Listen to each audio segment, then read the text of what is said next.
तो classifications of food पढ़ेंगे, but उससे पहले हम पढ़ेंगे व्हाट इज फूड, फूड क्या है, इसके बारे में हमको पता होना चाहिए। तो सबसे पहले फूड क्या है? एनिमल। सभी लोग जानते हैं क्या है food.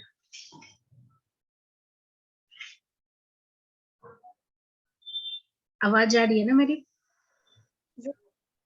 Yes ma'am. Okay, yes ma'am. Yes ma'am. Food क्या है बताइए? जो भी खाद्य पदार्थ हो, हाँ जैसे कि बिल्कुल बिल्कुल चावल। हाँ ठीक है। जैसे कि सभी लोग जानते हैं, कोई भी चीज खाने वाला, कुछ भी चीज, वटेवर जो भी हम खा रहे हैं दैट इज फूड। और मेनली फूड हम किस लिए ले रहे हैं? एनर्जी के पर्पज से ले रहे हैं, अपनी भूख मिटाने के लिए ले रहे हैं। तो कोई भी चीज जो भी हम खा रहे हैं जो इस पर्पज से कि हमारी बॉडी को नॉरिश कर रहा है, दैट इज फूड। यही फूड है, इससे ज्यादा आपको जानने की जरूरत नहीं है, सभी लोग जानते हैं। नेक्स्ट, अब फंक्शंस में जब हम आते हैं कि फूड का फंक्शंस क्या है, तो सबसे पहले हमको एनर्जी के लिए फूड चाहिए। दूसरा, बॉडी के ग्रोथ एंड रिपेयर के लिए हमको फूड चाहिए। हमारे जितने भी टिश्यू सही से फंक्शंस कर रहे हैं उसको मेंटेनेंस के लिए चाहिए। इधर बहुत सारी चीजों के लिए हमको चाहिए। तो इसी चीज के लिए हम क्या करते हैं कि फूड का क्लासिफिकेशन हुआ है। जैसे अपने बैलेंस डाइट पढ़ा कि कितना कितना मात्राएं में खाना खाना चाहिए, 50 to 60% अप टू कार्बोहाइड्रेट्स होना चाहिए, और लिपिड्स का क्या परसेंटेज होना चाहिए, कार्बोहाइड्रेट सॉरी प्रोटीन्स का क्या परसेंटेज होना चाहिए। तो अब ये क्लासिफिकेशंस, तो फिर आपको कैसे पता चलेगा कि सोर्स क्या है? तो ये सोर्स जानने के लिए हमको सभी का क्लासिफिकेशंस जानना जरूरी है। ठीक है, तो सबसे जो वास्ट अमाउंट में हम खा रहे हैं, जो लार्ज प्रोपोर्शन है हमारे बैलेंस डाइट का, तो वो हमारा क्या है? कार्बोहाइड्रेट, ऑब्वियस सी बात है। ओके, तो जो प्राइमरी सोर्स है, सबसे ज्यादा हम यही ले रहे हैं, मेजर प्रोपोर्शंस है, तो मैक्रोन्यूट्रिएंट्स के अंतर्गत ये आ रहा है। तो इसमें मेनली क्या है कि शुगर पार्ट है प्लस स्टार्च पार्ट है कार्बोहाइड्रेट्स का। अब ये जो स्टार्च पार्ट है वो क्या चीज है? मेनली स्टार्च वाला जो भी पार्ट है वो हमारा प्लांट से आता है, क्योंकि स्टार्च प्लांट में ही स्टोर्ड पार्ट है। कार्बोहाइड्रेट जो स्टोर फॉर्म है वो प्लांट्स में, वो हमारा स्टार्च है, और एनिमल में जो स्टोर पार्ट है दैट इज ग्लाइकोजन। तो अब ये जो कार्बोहाइड्रेट्स है इसका मेजर क्लासिफिकेशंस, और ये एक एक करके टोटल जितने भी चीज आप पढ़ रहे हैं, कार्बोहाइड्रेट्स है, प्रोटीन्स है, लिपिड्स है, सबका एक पूरा चैप्टर आपको बायोकेमिस्ट्री में पढ़ना है। थर्ड बैच वाले अभी करंट में पढ़ रहे हैं, और जो भी फोर्थ बैच में है उनको सेकेंड ईयर में बायोकेमिस्ट्री पढ़ना है। तो आपको ये पूरा एक एक चैप्टर, कार्बोहाइड्रेट का पूरा चैप्टर, इसका क्या प्रॉपर्टीज है, केमिकल प्रॉपर्टीज क्या है, फिजिकल प्रॉपर्टीज क्या है, ये बायोकेमिस्ट्री में पढ़ना है। ठीक है, तो अभी हम लोग इसमें थोड़ा थोड़ा पार्ट्स पढ़ते हैं, फूड के अकॉर्डिंग पढ़ते हैं। केमिकली नेचर क्या है ये हम अभी नहीं जानेंगे। ओके, तो अब ये जो कार्बोहाइड्रेट्स क्या है, प्राइमरी सोर्स है हमारा एनर्जी का। सोर्सेज में हम जब जाते हैं तो जितने भी सेल्स हैं, गेहूं रहे, मक्का रहे, चावल रहे, पोटैटो रहे, सुगर केन रहे, मतलब शुगर से रिलेटेड नॉन शुगर पार्ट भी समटाइम्स कार्बोहाइड्रेट्स के पार्ट हैं। तो ये जितने भी चीज है ये कार्बोहाइड्रेट्स हैं सोर्सेज। अब ये इसका डेली रिक्वायरमेंट हमारी बॉडी में कितना है? आप जान रहे हैं कि बैलेंस डाइट के 50 to 60% है, तो डेट इज 500 ग्राम हमको चाहिए डेली। यहाँ तक में कोई प्रॉब्लम है? No ma'am. No ma'am. अब नेक्स्ट हमको फंक्शंस के लिए चाहिए। क्यों फंक्शंस हमको ये जरूरत है? ठीक है, तो फंक्शंस, एक मिनट, तो फंक्शंस हमको क्यों जरूरत है? तो फर्स्टली एनर्जी का सोर्स है, ऑब्वियस सी बात है। तो सबसे ज्यादा जो एनर्जी है वो हमको कार्बोहाइड्रेट से ही आ रहा है, तो वाइटल एनर्जी का सोर्स है। दूसरा, हमारा ब्लड ग्लूकोज लेवल को रेगुलेट कर रहा है। आप जान रहे हैं कि अब आपको लगेगा कि ये खुद शुगर है। मेनली कार्बोहाइड्रेट जो है वो शुगर स्वीट इन नेचर है, मेनली, सभी नहीं होते बट मेनली। तो ये कैसे ब्लड ग्लूकोज लेवल को रेगुलेट करेगा? कैसे करेगा? इंसुलिन के बारे में आपने नाम सुना होगा।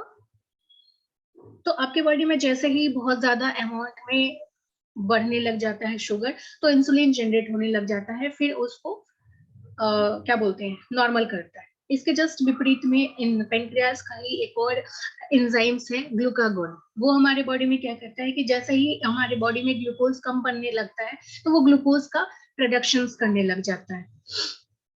हैदर, हैदर नाम है ना आपका? आपका नाम संगीता क्यों किया हुआ है?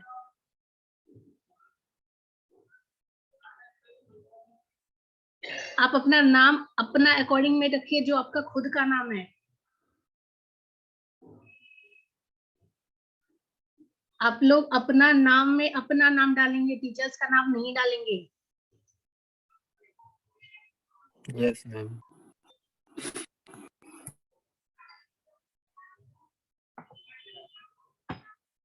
उसके बाद नेक्स्ट क्या है, सेल टू सेल रिकॉग्नाइजेशन के लिए। अब मान लीजिए हमारा पूरा सेल, पूरे बॉडी में सबसे स्मॉलेस्ट पार्ट क्या है, सेल है। सेल से टिश्यू बनता है, टिश्यू से फिर ऑर्गन बनता है, फिर पूरा सिस्टम बनता है। तो अब ये जो सिस्टम बनेगा तो उसमें इस सेल को एक दूसरे से जानना चाहिए, एक दूसरे को रिकॉग्नाइज करना चाहिए।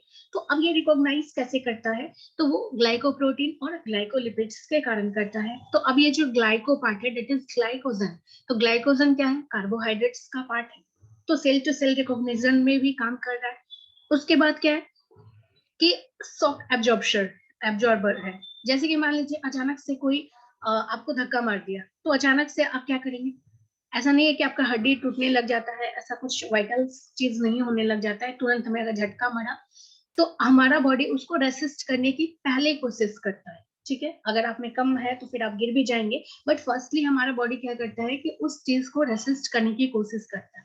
तो ये जो अचानक से शॉक लगता है, इसको एब्जॉर्ब करता है कौन, समटाइम्स कार्बोहाइड्रेट्स, और अलग अलग भी। और ऐसा नहीं है सिर्फ कार्बोहाइड्रेट्स ही करता है, दूसरा फैट भी करता है। आपके बॉडी में जो फैट जमा है वो भी करता है। तो अभी हम कार्बोहाइड्रेट का फंक्शंस पढ़ रहे हैं, तो हमारा शॉक एब्जॉर्बर के रूप में कार्बोहाइड्रेट्स भी काम करते हैं। अब कैसे काम करते हैं, अब मान लीजिए आईज है, तो आईज का ये पढ़े होंगे आप, एकोमोडेशंस ऑफ आईज, लेंसेज का, कि तेज में भी आपको दिखता है, बहुत ज्यादा तेज रोशनी रहता है तो आंख उस टाइप से लेंसेज कॉन्स्ट्रिक्ट करता है या फिर बड़ा करता है, उस अकॉर्डिंग काम करता है। या डिम लाइट में भी आप देखते हैं। तो अब ये कैसे, ये शॉक अचानक से पड़ रहा है तो ऐसा होगा कि डैमेज हो जाएगा। बट हमारे जो विट्रस ट्यूमर है आंख में, विट्रस ट्यूमर कहाँ पे आंख में, पता है किन्हीं को? इंटरनल आई में प्रेजेंट होता है, रेटिना वाले वो आपके लेंस के पीछे वाला पार्ट, जो आपके आगे वाला पार्ट है जहाँ पे टीयर्स है, उसके जस्ट पीछे वाला जो पार्ट है, वहां पे जेली लाइक सब्सटेंस है। उसी सब्सटेंस में हमारा हियालुरोनिक एसिड भी प्रेजेंट है। ये क्या करता है, शॉक एब्जॉर्बर का काम करता है, कि अचानक से लेंस आए और लेंस को प्रॉब्लम ना हो, लाइट बहुत तेजी के साथ आए या डिम आ जाए, तो इसी चीज के लिए वो शॉक एब्जॉर्बर का काम करता है। ऐसे ही कुछ फ्लूइड्स हमारे जॉइंट्स में भरे होते हैं, सिनोवियल फ्लूइड्स जिसको बोलते हैं, ताकि अचानक से धक्का लगे तो हमारी हड्डियां ना टूट जाए, तो वो फ्लूइड उसको शॉक एब्जॉर्बर के रूप में काम करता है। उसके बाद डाइटरी फाइबर्स है, जो कल हम लोग उसको बहुत ज्यादा वे में पढ़ चुके हैं कि डाइटरी फाइबर्स का क्या काम है। वो खुद डाइजेशन में नहीं जाता, बट एड्स करता है डाइजेशन में, वो कॉन्स्टिपेशन से फाइट करता है और हमारे बॉडी में बहुत ज्यादा हमारे जो कोलोन का हेल्थ है उसको सुधारता है। उसके अलावा और क्या करता है, एक आप लोग थर्ड बैच वाले एक टर्मिनोलॉजी पढ़े होंगे बायोकेमिस्ट्री में, ग्लूकोनियोजेनेसिस, याद है? ग्लूकोनियोजेनेसिस क्या था मैम? नॉन शुगर कंपोनेंट्स को ग्लाइकोजन में कन्वर्ट करके स्टोर करते हैं। जब हमारे बॉडी में क्या होता है कि कार्बोहाइड्रेट्स की मात्राएं कम होने लग जाती है और इंस्टेंट में हमको ग्लूकोज की जरूरत है। अब तो कार्बोहाइड्रेट्स है नहीं, तो ग्लूकोज कहाँ से जनरेट होगा, ग्लाइकोजन जनरेट होना है, ग्लूकोज जनरेट होना है, ग्लाइकोजन स्टोर्ड फॉर्म में भी नहीं है। तो बॉडी में एक मैकेनिज्म है कि कोई भी पार्ट्स रहे, कुछ भी रहे, प्रोटीन रहे, फैट रहे, कुछ भी नॉन कार्बोहाइड्रेट को छोड़ के कुछ भी रहे, उससे वो एनर्जी का स्रोत बना लेता है, ग्लाइकोजन फॉर्मेशन करने लग जाता है, तो उसको हम लोग ग्लूकोनियोजेनेसिस बोलते हैं। तो अब कार्बोहाइड्रेट्स है तो प्रोटीन्स को कार्बोहाइड्रेट्स में बनने की कोई जरूरत नहीं है, प्रोटीन अपना काम करेगा, बॉडी बिल्डिंग का काम करेगा। अब मान लीजिए आपके बॉडी में कार्बोहाइड्रेट्स की जगह पे प्रोटीन काम कर रहा है, ठीक है। तो अब ये क्या हो रहा है, प्रोटीन तो अपना काम बंद कर देगा, क्योंकि वो पूरा कैलोरीज फिर कार्बोहाइड्रेट में का जो भी एनर्जी है उसमें चला जाएगा, तो फिर बॉडी बिल्डिंग कब करेगा। तो इस कारण क्या होता है कि अगर आप कार्बोहाइड्रेट अपने डाइट में ले रहे हैं तो प्रोटीन सिर्फ अपना प्रोटीन करेगा, बॉडी बिल्डिंग का काम जो है वो करेगा, बाकी दूसरा काम नहीं करेगा। कोई दिक्कत यहाँ तक? No ma'am. उसके बाद नेक्स्ट आता है प्रोटीन्स।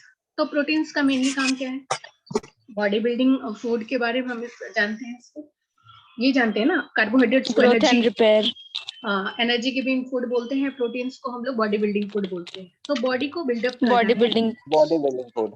हाँ, तो बॉडी को बिल्डअप कर रहा है, तो दैट मीन्स कि जितने भी तरह के सेल्स हैं उनका रिक्वायरमेंट्स को पूरा कर रहा है। हमारे बॉडी में जो भी ग्रोथ है, रिपेयरमेंट है, उन हीलिंग है, वो सारा काम कौन कर रहा है? प्रोटीन्स कर रहा है। प्रोटीन। और समटाइम्स एनर्जी का भी स्रोत रहता है। जब हमारे बॉडी में कार्बोहाइड्रेट्स की मात्रा कम होती है तो ग्लूकोनियोजेनेसिस के तहत क्या होता है कि ये फिर ये ग्लाइकोजन का स्रोत भी रहता है। तो मेनली जो इसका काम है वो हमारा बॉडी बिल्डिंग का काम है। अब ये जो स्मॉलर यूनिट है वो आप सभी जानते हैं क्या है? कार्बोहाइड्रेट का स्मॉलर यूनिट ग्लूकोज और प्रोटीन्स का स्मॉलर यूनिट अमाइनो एसिड्स। अब ये जब प्रोटीन्स का पार्ट पढ़ते हैं तो इसका सोर्सेज में जब आप जाते हैं प्रोटीन का सोर्स में तो क्या क्या है? सोयाबीन है, पल्स है, कैश्यू है, फ्रूट्स है। तो सोर्सेज आपको मेनली याद होना चाहिए कि क्या क्या सोर्स हैं। एनिमल सोर्स क्या है, प्लांट सोर्स क्या है, तो ये आपको पता होना चाहिए, ठीक है? क्योंकि सोर्सेज एग्जाम में आएंगे और जो भी 4th बैच में है उनके लिए ये क्लासिफिकेशन उतना ज्यादा इम्पोर्टेंट नहीं है। 3rd बैच वालों के लिए ज्यादा इम्पोर्टेंट है। आपके लिए थोड़ा अलग सिलेबस है, बट फूड क्लासिफिकेशन आपको जानना ही चाहिए। अगर अभी न्यू सिलेबस कंप्लीट हुआ है, लेकिन जरूरी नहीं है कि वो एज पर न्यू सिलेबस ही क्वेश्चन पूछे। हो सकता है ये आपको क्लासिफिकेशन ऑफ फूड भी पूछ दे, तो इसलिए आपको ये पता होना चाहिए। अब नेक्स्ट हम आते हैं फंक्शंस में। तो फंक्शंस में कैसे आएंगे, क्या क्या है? तो फर्स्ट है cell to cell recognition. Same चीज आपने कार्बोहाइड्रेट्स में भी पढ़ा, ग्लाइकोप्रोटीन एंड लिपोप्रोटीन। देखिए सेम चीज पढ़ा आपने। फिर आपको लगेगा कि सेम ग्लाइकोप्रोटीन यहाँ पे भी है, वहां पे भी है। कैसे होगा फिर? प्रोटीन का भी पार्ट, कार्बोहाइड्रेट्स का भी पार्ट कैसे हो सकता है?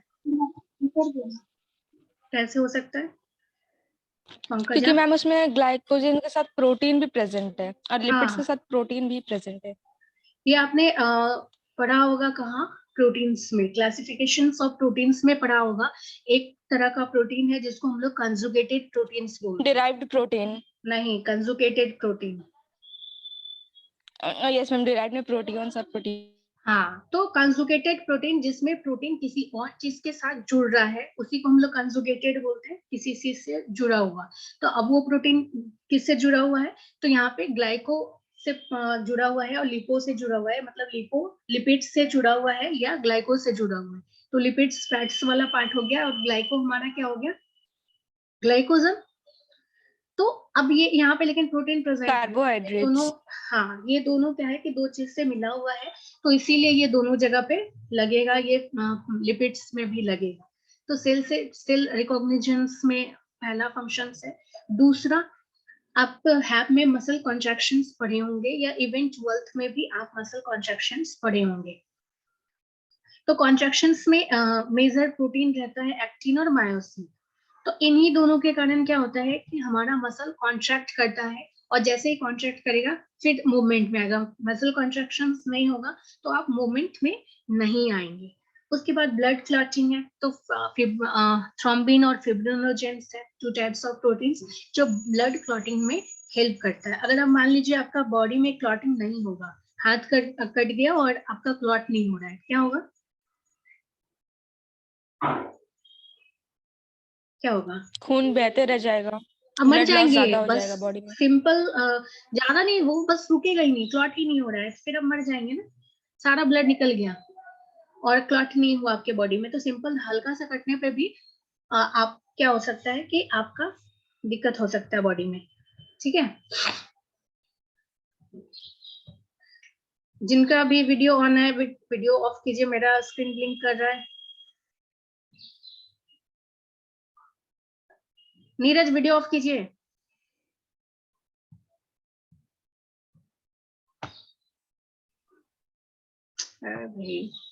ओके, उसके बाद नेक्स्ट है डिफेंस का। तो हमारे बॉडी में आप जानते हैं कि जो भी एंटीबॉडीज है या इम्यूनोग्लोबिन्स है, एंजाइम्स है, वो सारा हार्मोन्स है, वो सारा क्या चीज है?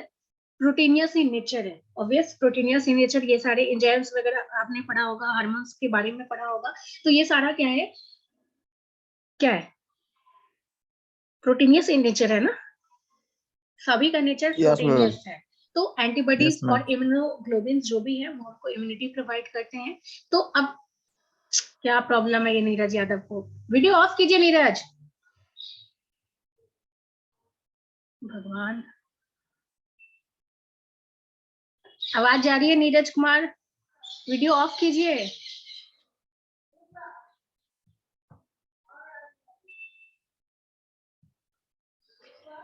उसके बाद अब यहाँ पे क्या हो रहा है कि नेक्स्ट है हमारा ट्रांसपोर्ट में। तो कोई भी चीज जो भी ट्रांसपोर्ट हो रहा है, कि कोई भी मटेरियल ट्रांसपोर्ट हो रहा है सेल्स में, विद इन या बाहर में, तो उसके लिए क्या हो रहा है, चाहे वो एक्टिव से रहे या पैसिव से रहे, कोई ना कोई कैरियर मॉलिक्यूल्स चाहिए उसको। आप कहीं पे भी जा रहे हैं, ठीक है, आप कॉलेज आ रहे हैं, तो कैसे आ रहे हैं, कैसे आ रहे हैं, कैसे आ रहे हैं ट्रांसपोर्ट। हाँ, कुछ ना कुछ से आ रहे पैदल हैं, पैदल आ रहे हैं। आप कौन है ये, कौन पैदल आ रहे हैं? हम मैम चंदन। चंदन, पैदल आ रहे हो तुम? कुछ भी। तो आप लोग कुछ ना कुछ ट्रांसपोर्ट वाया मीडिया आते हैं, तो ट्रांसपोर्ट के लिए आपको कुछ ना कुछ चाहिए होता है। तो कैरियर मॉलिक्यूल्स यहाँ पे भी कुछ भी ट्रांसपोर्ट होने के लिए एक कैरियर मॉलिक्यूल चाहिए। तो यहाँ पे प्रोटीन्स एक्ट करता है कैरियर मॉलिक्यूल्स का, ठीक है। उसके बाद नेक्स्ट है हॉर्मोन्स एंड एंजाइम्स। तो दोनों प्रोटीनियस इन नेचर है, जो हमारे बॉडी में बहुत ज्यादा बायोलॉजिकल एक्टिविटीज को करता है। जैसे मान लीजिए आपके बॉडी में जितने भी चीज हो रहे हैं, तो without hormones and without enzymes possible ही नहीं है। क्या पॉसिबल है? कोई भी चीज पॉसिबल नहीं है। इवन डाइजेशन से लेके कोई भी प्रोसेस, डाइजेशन भी आप जब देखते हैं तो आपके बॉडी में बहुत ज्यादा एंजाइम्स की जरूरत होती है, या कोई भी फंक्शंस करने के लिए आपके बॉडी में हार्मोन्स की जरूरत पड़ती है। तो अब ये दोनों क्या है, दोनों प्रोटीनियस इन नेचर है। इन नट से दोनों प्रोटीन्स है। यहाँ तक में कोई दिक्कत? उसके बाद नेक्स्ट है एनर्जी का सोर्स। तो ये एनर्जी का सोर्स कब काम करेगा, जब हमारे बॉडी में कार्बोहाइड्रेट्स या फैट्स नहीं प्रेजेंट होगा। तो ग्लूकोनियोजेनेसिस के तहत प्रोटीन्स भी बिहेव करता है कार्बोहाइड्रेट्स या फैट्स के जैसा। उसके बाद क्या है कि रिपेयर में काम करता है। तो हमारा जो भी टिश्यू डेड हो गया या उनडेड टिश्यू है, उसको रिपेयर किया, उसके जगह पे आया, ग्रोथ में काम करता है। ये दोनों वाइटल फंक्शंस है, रिपेयर एंड ग्रोथ, ये दोनों उसके वाइटल फंक्शंस है। यहाँ तक में कोई क्वेश्चंस?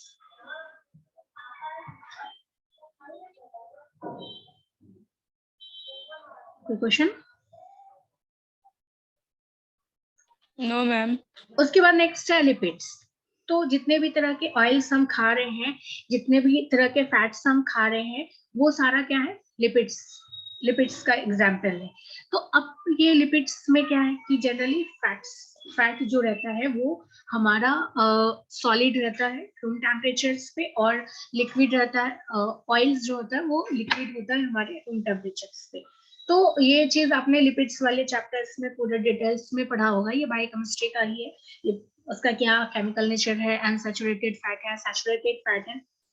अनसैचुरेटेड फैट क्या होता है? जहाँ पे डबल बॉन्ड रहे, कार्बन कार्बन के बीच डबल बॉन्ड रहे, दैट इज अनसैचुरेशन। तो उसी को अनसैचुरेटेड फैट बोलते हैं। सिंगल फैट है तो वो सैचुरेटेड फैट है, ठीक है। तो अब जब सोर्सेज देखते हैं तो क्या क्या है एनिमल सोर्सेज में, मीट है, मिल्क है, बटर है, चीज है, घी ऑयल वाला जितने भी चीज हैं वो सारे लिपिड्स का रूप में है। जितने भी ऑयल्स आप खा रहे हैं या इस टाइप के कुछ भी खा रहे हैं, तो वो सारे हमारे लिपिड्स हैं। तो लिपिड्स का काम क्या है, अब हम देखते हैं लिपिड्स का काम क्या है। तो first energy source, as like carbohydrates, ये भी बहुत ज्यादा एनर्जी का सोर्स है। दूसरा स्टोरेज सोर्स ऑफ एनर्जी है। हमारे बॉडी में एडिपोज टिश्यू में जाके फैट स्टोर होता है, फिर हमको जब भी जरूरत पड़ता है तो हमको एनर्जी मिलता है। दूसरा क्या होता है कि ये जो एडिपोज टिश्यू है, आप जो भी लोग हैं, तो आप देखे होंगे जो थिन लोग हैं, तो थिन लोग में क्या होता है कि चर्बी नहीं चढ़ता। चर्बी जनरली एडिपोज टिश्यू का इन हिंदी आप फैट्स को बोल सकते हैं। एडिपोज टिश्यू वो मोटा सा टिश्यू रहता है जो आपके पूरे बॉडी में इंसुलेशन का काम करता है, पूरा रैप अप किया रहता है बॉडी को। तो अचानक से धक्का मारेंगे, मोटे लोग को कोई फर्क नहीं पड़ेगा, बट जो पतला लोग हैं हो सकता है उसका हड्डी टूट जाए। तो ये क्या कर रहा है कि शॉक एब्जॉर्प्शन का काम करता है। गिर भी गए तो आपको कुछ नहीं, प्रोटेक्ट करते रहेगा एडिपोज टिश्यू आपका। बट जिनका एडिपोज टिश्यू है नहीं, सिर्फ ओनली स्केलेटन है, गिर गया तो क्या होगा, ऑब्वियस टूटेगा। दूसरा क्या किया, थर्मल इंसुलेशन का काम किया। अब ये एडिपोज टिश्यू में जमा है फैट्स, तो क्या करेगा, जो फैट सॉल्युबल विटामिन है उनके लिए ये सॉल्वेंट का काम करेगा। फैट सॉल्युबल है तो कहाँ जाके सॉल्युबल होगा, फैट्स में, एडिपोज टिश्यू में जाके स्टोर होगा विटामिन, उसके बाद अपना काम करेगा। तो विटामिन फैट सॉल्युबल विटामिन जो भी है डी के, तो उसके लिए ये एक रहने का जगह बन जाता है। और उसके बाद हमारा जो भी लिपिड्स है, लिपोप्रोटीन्स का बना होता है ये सेल्स, आप जानते हैं, तो लिपिड्स बाइलेयर का थोड़ी भी आपने पढ़ा होगा सेल्स का, तो हमारा सेल्स का जो मेम्ब्रेन है वहां पे कंपोनेंट्स भी लिपिड्स के बने होते हैं। यहाँ तक में कोई दिक्कत? No ma'am. उसके बाद नेक्स्ट आता है विटामिन। तो विटामिन की जरूरत हमको बहुत माइन्यूट अमाउंट में चाहिए, इसलिए हम लोग उसको माइक्रो न्यूट्रिएंट्स भी बोलते हैं। तो बहुत कम अमाउंट में चाहिए, लेकिन ये इसका वाइटल रोल है। कहाँ वाइटल रोल है, तो हमारा वाइटल रोल कहाँ पे है कि जनरली हमको इम्यूनिटी प्रोवाइड करता है। एज अ प्रोटेक्टिव फूड हम विटामिन को यूज करते हैं। अब विटामिन दो तरह का है, फैट सॉल्युबल और वाटर सॉल्युबल। तो जो फैट सॉल्युबल है वो हमारा बॉडी में स्टोर रहता है। हाँ, अभी जस्ट बताए, फैट्स में एडिपोज टिश्यू में जाकर स्टोर होगा, उसके बाद ये अपना काम करता है। दूसरा टाइप्स का जो विटामिन है वो है हमारा वाटर सॉल्युबल। तो वाटर सॉल्युबल दो है, बी कॉम्प्लेक्स और सी। तो ये वाटर में सॉल्युबल हुआ, और वाटर हमारे बॉडी में बहुत देर तक रिटेन नहीं है, हमको हमेशा पानी की जरूरत पड़ती है और वो फ्लश आउट हो जाता है। तो वाटर सॉल्युबल विटामिन क्या है कि हमारे बॉडी में स्टोर नहीं रह पाता, इसीलिए in comparison to fat soluble vitamin, water soluble vitamin हमको थोड़ा ज्यादा अमाउंट्स में चाहिए। तो इसीलिए क्या होता है कि आप डेली नींबू पी रहे हैं, लेकिन विटामिन तो हमको कम अमाउंट में चाहिए ना, लेकिन डेली आप एक नींबू पी सकते हैं पूरा, साइट्रस है, विटामिन सी है उसमें, पूरा नींबू पी रहे हैं। तो अगर उस केस में आपको ज्यादा विटामिन हो गया तो दिक्कत है। लेकिन ये वाटर सॉल्युबल है, ये अपना काम करके हमारे बॉडी से वाटर के साथ ही यूरिन में फ्लश आउट हो जाता है। इसीलिए आप देखे होंगे कि जो भी है विटामिन बी कॉम्प्लेक्स का पूरा सिरप आता है, आपको डॉक्टर रिकमेंड करते हैं, या विटामिन सी आप खुद नींबू में या कोई भी साइट्रस फ्रूट में आप लेते हैं। तो वाटर सॉल्युबल विटामिन हमको एक फैट सॉल्युबल विटामिन की कंपैरिजन में ज्यादा अमाउंट्स में चाहिए होगा। ठीक है, अब हम एक एक करके विटामिन के बारे में पढ़ेंगे। विटामिन ए के बारे में, जितने भी तरह के विटामिन हैं। तो विटामिन ए मेनली क्या चीज के लिए चाहिए होता है हमको?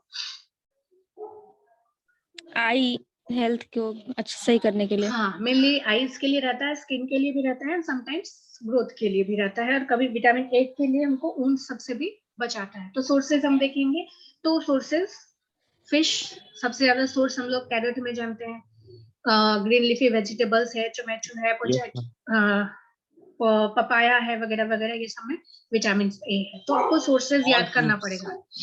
हाँ, आपको सोर्सेज याद करना पड़ेगा कि कहाँ कहाँ सोर्सेज है। कुछ एक आपको पहले से याद होगा कि किसमें विटामिन रहता है। उसके बाद फंक्शंस जब हम देखेंगे तो सबसे विटामिन ए जैसे ही बात होता है तो हमारा सबसे पहले स्किन आता है और दूसरा आई आता है। ये दोनों के लिए ये बहुत ज्यादा इंपॉर्टेंट है। तो अब डेफिशिएंसी भी वैसे ही होगा क्या? तो फर्स्ट है नाइट ब्लाइंडनेस, बचपन से आप पढ़ते आ रहे हैं कि रतौंधी होने लग जाता है विटामिन ए की कमी से। दूसरा है जेरोप्थेल्मिया, तीसरा है केराटोमेलेसिया। ये दोनों भी आई डिसऑर्डर ही है। जेरोप्थेल्मिया को अगर ट्रीट नहीं किया जाए तो वो केराटोमेलेसिया बन जाता है।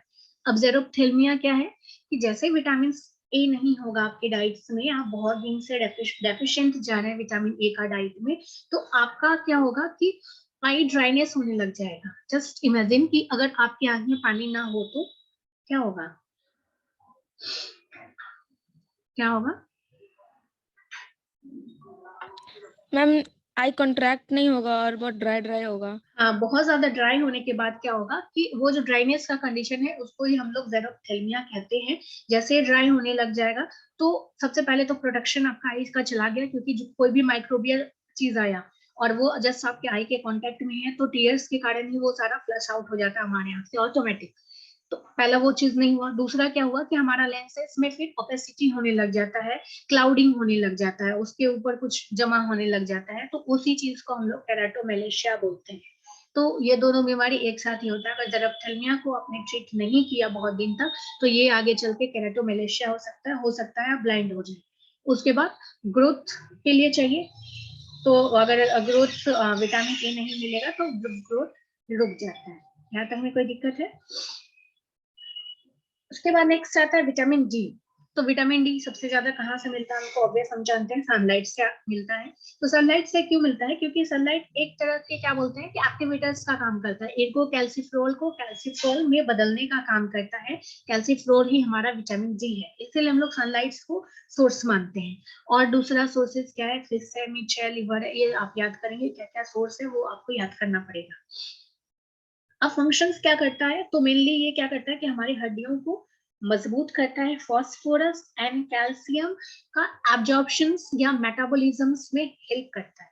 तो vitamin D, calcium and phosphorus तीनों एक दूसरे का पूरक है, ठीक है। एक भी कमी हुआ तो दूसरा ऑब्वियस कम हो जाएगा। जैसे विटामिन डी का कमी हुआ तो आप कितना भी कैल्शियम ले रहे हैं, कितना भी फास्फोरस ले रहे हैं, एब्जॉर्प्शन ही नहीं होगा। फिर वाइस वर्सा है, कैल्शियम अगर आप दूध नहीं पिएंगे, कितना भी धूप में बैठ जाए, विटामिन डी नहीं मिलेगा। तो ये सब चीज क्या है कि एक दूसरे का वाइस वर्सा, दोनों तीनों चीज होना चाहिए। तो एक का भी डेफिशिएंसी होता है, विटामिन डी का ही डेफिशिएंसी हुआ तो आपके बॉडी में कैल्शियम का डेफिशिएंसी हो जाएगा, फास्फोरस का डेफिशिएंसी हो जाएगा, और इसीलिए तीनों का डेफिशिएंसी डिसऑर्डर लगभग सेम है, ठीक है।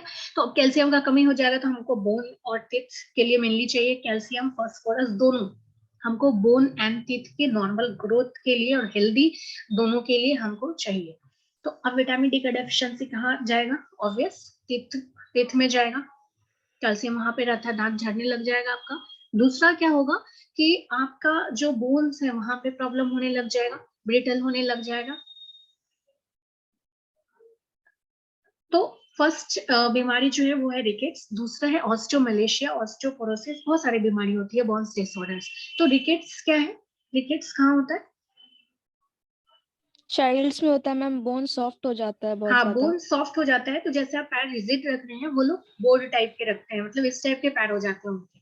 बहुत सारे बच्चों को देखे होंगे कर्व्ड जो, लेग्स। हाँ जो मेलन्यूट्राइज बच्चे होते हैं उनके पैर ऐसे आप देखे होंगे, ये इस टाइप से चलते हैं वो। तो वो वैसा को हम लोग रिकेट्स बोलते हैं। ऑस्टियोमलेशिया में भी बोन सॉफ्टनिंग ही होता है, कि थोड़ा भी धक्का लगे तो बोन ब्रिटल हो जाता है, टूट जाता है। तो ये ऑस्टियोमलेशिया में भी सेम टाइप्स का होता है डिसऑर्डर्स, ठीक है। और ये रिकेट्स और ऑस्टियोमलेशिया कैल्शियम का डेफिशिएंसी में भी आप पढ़े होंगे, और फास्फोरस का भी डेफिशिएंसी में आप पढ़े होंगे, ठीक है। नेक्स्ट है हमारा विटामिन ई। तो विटामिन ई जितने तरह के ऑयल्स रहता है, बटर्स रहता है, घी रहता है, लिपिड्स में जनरली प्रेजेंट होता है। उसको विटामिन ई को ब्यूटी विटामिन भी बोलते हैं। देखे होंगे कैप्सूल आता है, एवियन आता है ना, ग्रीन कलर का। Yes Yes, ma'am. ma'am. तो फिर लोग उसका प्रचार भी आता है, एड्स भी आता है, एड भी आता है। तो आप वहाँ पे क्या फिर चेहरे पे लगाते हैं, तो इसीलिए उसको ब्यूटी विटामिन भी बोलते हैं। पहला तो ब्यूटी को अपग्रेड करने के लिए देता है, और दूसरा जितने भी क्रीम होगा आपका देखे होंगे एडेड हो जाता है, फॉर्टिफिकेशन किया रहता है उसका विटामिन ई के साथ। तो पहला ब्यूटी विटामिन बोलते हैं, आपके ब्यूटी को इनहेंस करने के लिए किया जाता है। दूसरा क्या करता है कि नॉर्मल रिप्रोडक्टिव फंक्शंस के लिए रहता है, तो इसलिए इसको एंटी स्टेरिलिटी विटामिन भी बोलते हैं। तो अब यहाँ पे क्या हो गया कि क्या क्या चीज में काम आएगा, तो मस्कुलर डिस्ट्रोफी में काम करता है, स्टेरिलिटी को ठीक करने के लिए रहता है, और समटाइम्स एनीमिया को भी काम करता है, एनीमिया में भी काम करता है। तो आपको मेनली जो एग्जाम में आएगा, तो विटामिन ई, विटामिन के बिल्कुल नहीं आएगा। विटामिन जब भी आएगा विटामिन ए आएगा, विटामिन बी आएगा, विटामिन सी आएगा। इन तीनों का ही आपको सोर्सेस या फिर फंक्शंस या फिर डेफिशिएंसी डिजीज लिखने के लिए आएगा। बहुत ज्यादा अभी जैसे इससे प्रीवियस में विटामिन ए का पूरा डिटेल्स अब 16 मार्क्स में आया हुआ था, बट वो बायोकेमिस्ट्री में आया हुआ था 16 मार्क्स का, सिर्फ विटामिन ए पे लिखने के लिए। तो आप लोग को विटामिन ई, विटामिन के इतना ज्यादा पढ़ने की जरूरत नहीं है, ये उतना ज्यादा वाइटल भी नहीं है, तो उतना ज्यादा आपको एग्जाम में नहीं आएगा। तो आपको जो याद करना है वो vitamin B, vitamin A, vitamin C, mainly vitamin A ही को ज्यादा डिफाइन किया जाता है। तो और जो फोर्थ बैच है उनको क्लासिफिकेशन पढ़ना ही नहीं है, फूड का क्लासिफिकेशन नहीं पढ़ना है, किस सोर्स से आना है वो नहीं पढ़ना है, तो बैलेंस डाइट। बट ये जानने के लिए हम पढ़ा दे रहे हैं कि क्या होता है और क्या नहीं होता है, ठीक है। कोई क्वेश्चन यहाँ तक में?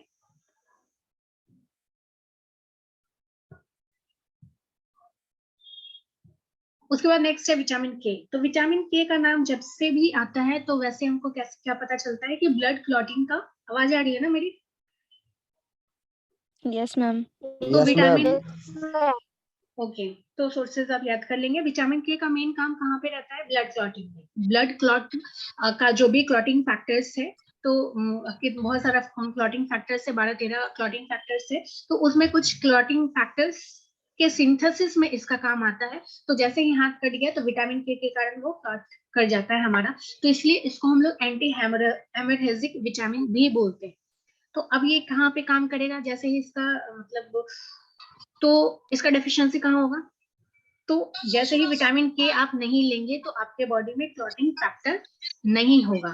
तो अब जैसे ही क्लॉटिंग फैक्टर नहीं होगा तो क्या होगा कि थोड़ा भी कट गया तो